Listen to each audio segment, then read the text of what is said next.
Hi, Weano members. Colby Cannon here. Going to go over a couple things here on trying to dial in your distances with chipping. So we have a ladder drill here. It's what we use to try and dial in that distance control around the greens. This is a great way to practice your short chip shots around the greens when you're practicing, or when you have that situation out on the golf course. Then this will help you see it, and then when you do practice it, then it'll help you get that where you can execute that on the golf course. So what we have here is two windows. The two windows, one's for the short shot, kind of low, releasing shot to the hole. Your next window is for a more higher trajectory shot where you're going to fly it most of the way. It's not going to really release a lot. And then I'll kind of go through each one of these and demonstrate one for you.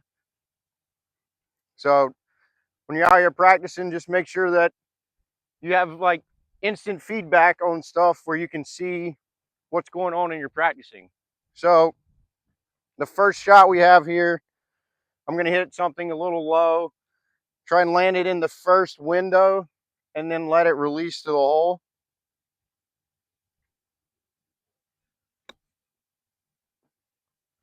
So right there, I hit it just outside that window, but it was in the window for the first short shot, lower trajectory pitch shot. It did release a little bit to the hole, so I'm about pin high for my next par putt. Your next one is more of a higher trajectory shot. That way I can have it fly all the way, most of the way to the hole, and then have it stop.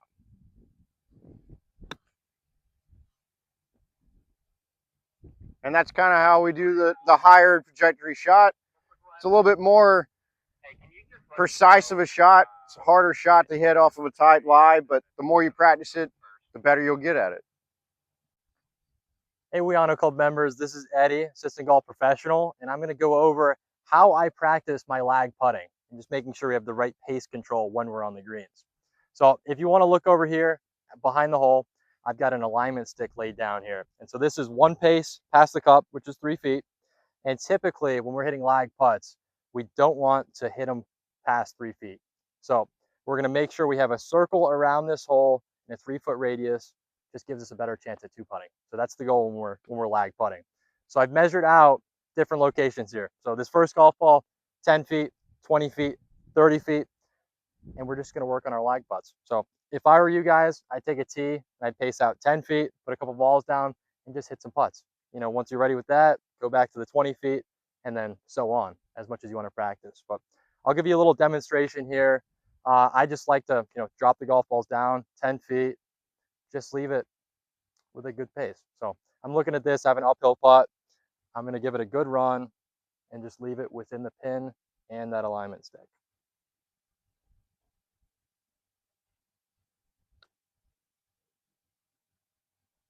All right, lift it out on the high side, but as I said, it's within the alignment stick, which is, a good putt for me. I can have an easy par putt from there.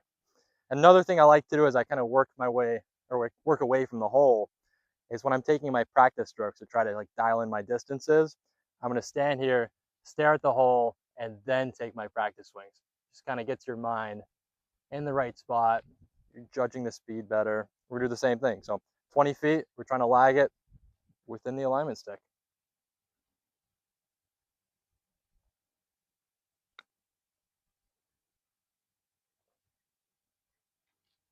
All right, a little aggressive there, but still left it within that alignment stick. We're gonna go back to the 30-footer. We'll get into our pre-shot routine that we always do. I'm staring at the hole here. Take a couple practice strokes. Really feel this pace we want to leave it with. We'll do the same thing. So anywhere within 3 feet is success.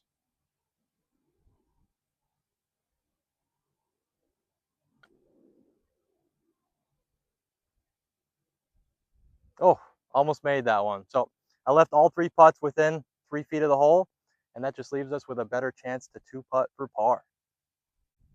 Good afternoon, Weano members. My name is Brady Casso, and today I'm going to be teaching you all how to know your number and exactly what club is right for you from 100 yards out. So I know I'm 100 yards out just based off the sprinkler head here. It says 102, maybe a yard closer, about 100 yards. I've got a full 56 in my left hand and I've got a 52 degree in my right hand.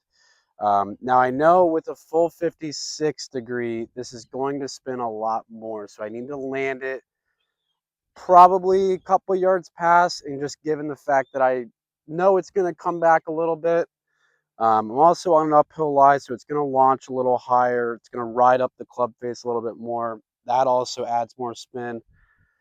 So we'll see what we kind of have to work with here. Also have a false front on 15 here. That's also another thing. Deceptively, it looks like that pin is not even on the green, but it should be towards the middle. So I'll take a full swing here and know that this is going to go past the pin and spin back. It's kind of climbing down the flag. All right, that's the 56. That was the full swing, whereas the gap wedge, this is more of a 3/4 swing. This is probably going to only go 102 yards, maybe on the number.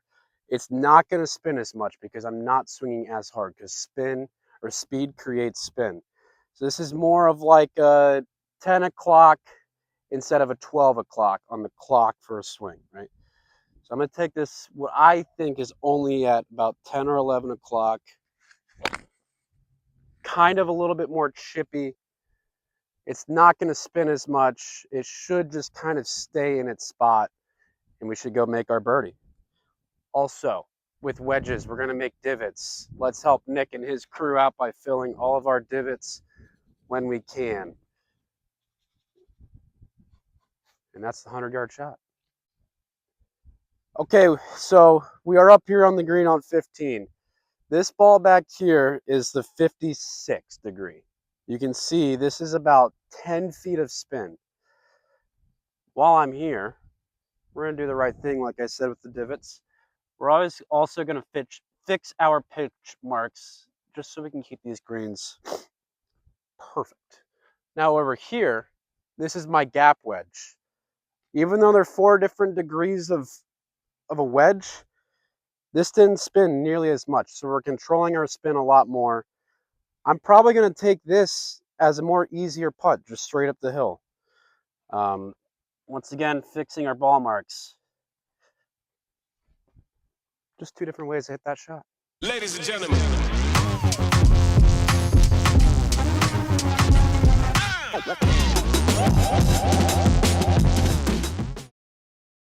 All right, we're rolling. Good afternoon, WeOnO members. Brady's back at it again with the pick of the week. I think we're gonna let's just go right into it. Ladies' pick of the week. Got this new 8 Putnam. I don't even know what you can jacket. Cardigan. Jacket sweater. There's got these gold buttons that complement the cream sweater very well with the white striping. Incredible look. Awesome. And cameraman, if you followed me out this way, doing the pick of the week in the spoil. Out here we got the cricket, the men's cricket. If you need a cotton polo, this is the creme de la creme in my opinion. So I think it's really good for that hot season that we're entering. Before the fall, it's going to get a little more humid. Perfect for the fall. That's the pick of the week.